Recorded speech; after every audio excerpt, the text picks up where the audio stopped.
of yourself that God says that you are, and that you no longer allow the enemy to speak over your mind, to speak over your health, to speak over your finances, your relationship, and you overall, right? So God is not done with you yet, not one bit.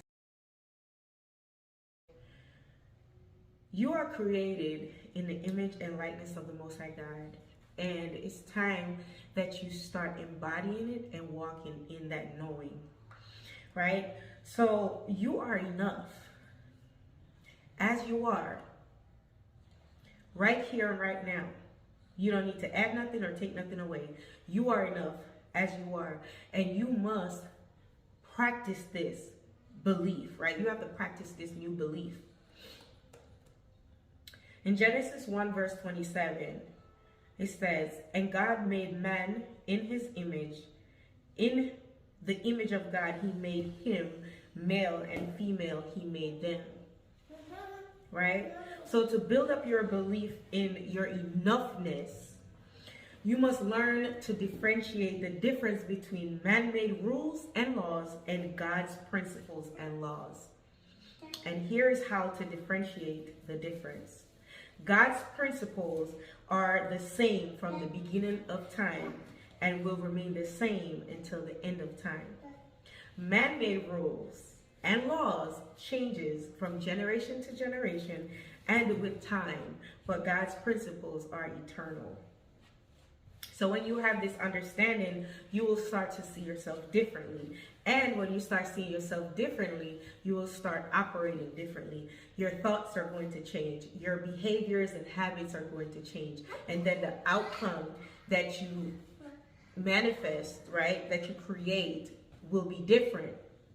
So if you're at a point where you're wondering, I'm a believer, I gave my life to Christ, I'm tithing, I'm fasting, I'm reading the word, but my life is not reflecting that I am a believer. The issue is your self-concept, how you see yourself. You're a believer, now what, right? So you have to understand that your self-concept was formed by many factors throughout your life. And some of those factors are the way that you interpreted how your caregiver treated you in childhood. And from that interaction, you've created a belief about yourself and others that has been driving your life choices. So think about the event or the incident that occurred that caused you to believe that you're not good enough, that you're unworthy, you're unlovable. Think about that event and then think back to the emotion that you felt and what did you do to push it away so that you don't feel that pain, right? What belief you created after that event, aside from I'm not good enough, I'm not worthy, what other belief did you create? And then what defense mechanism did you create when that occurred, right? So you have to go back and think about those things. And then now you have to rewrite the script, right? So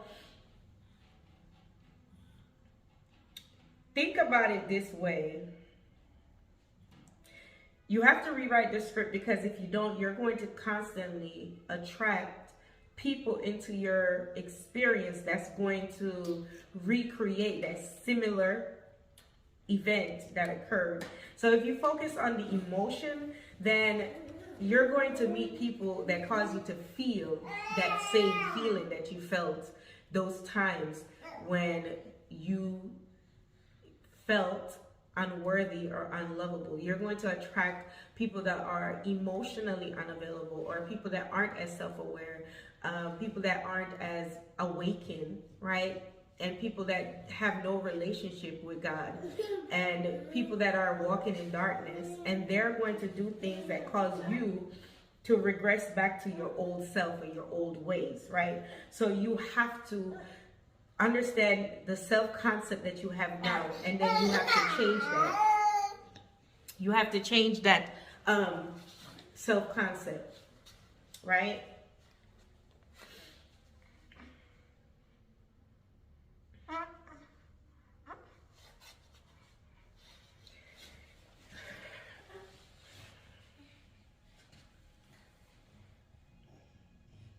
Okay, so next is when you cultivate a personal relationship with God, you become a powerful and magnetic being, right?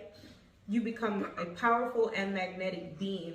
And this is where, because you have a knowledge of God, a personal knowledge of God, right? You start to attract in blessings and abundance. Not only that, you start to think differently. It's like you put on the Christ mind and you start navigating the world from a Christ level of awareness, right? From Christ consciousness. And when that happens, you will see how easy it is to walk out your purpose, to complete your job at work, to take care of your children, to take care of yourself, or to maintain your home, your marriage, your business, or whatever, right?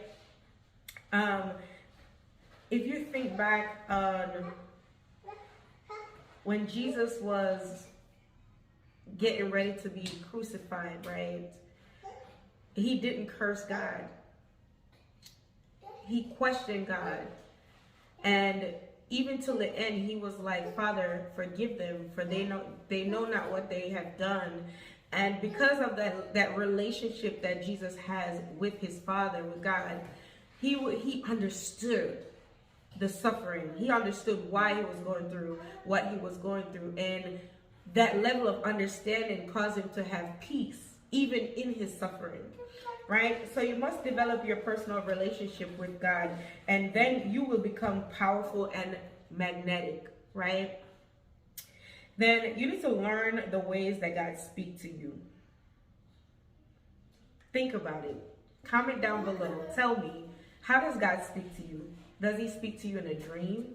Do you hear a still small voice? Do you get flashes of inspiration?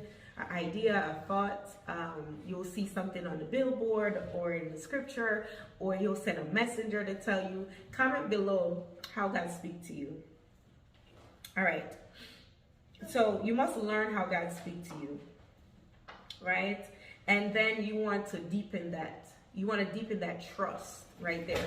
So if God speaks to you in the form of dreams, you want to make sure that you're paying attention to your dreams. You're writing them down, and you're praying and fasting and asking God to reveal, what does this dream mean? What are you trying to tell me, right? Or if God tells you something, you hear a still small voice, right? It comes with peace. Then you need to get up and take action, inspired action, right? Always pray before you do anything. So learn to understand or identify the way that the Lord speaks to you. Understand that the way that the Lord speaks to you will change from season to season. So in one season, it might be dreams, and as you mature in your walk with God, the next season it might be a still small voice, or it might be just an idea or a thought, right?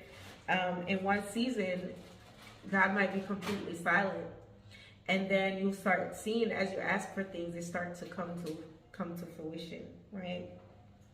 So once you get this level of awareness and knowing, right, you will then walk wholeheartedly in the image that God created you as. So you need to know that you're enough, right? And that you're going back into your childhood and adolescence and past relationships, and look at the time when you got hurt and the belief that you developed from that, and the perception that that event created in you about yourself. Then you need to develop a new self-concept, or deepen the self-concept that you have.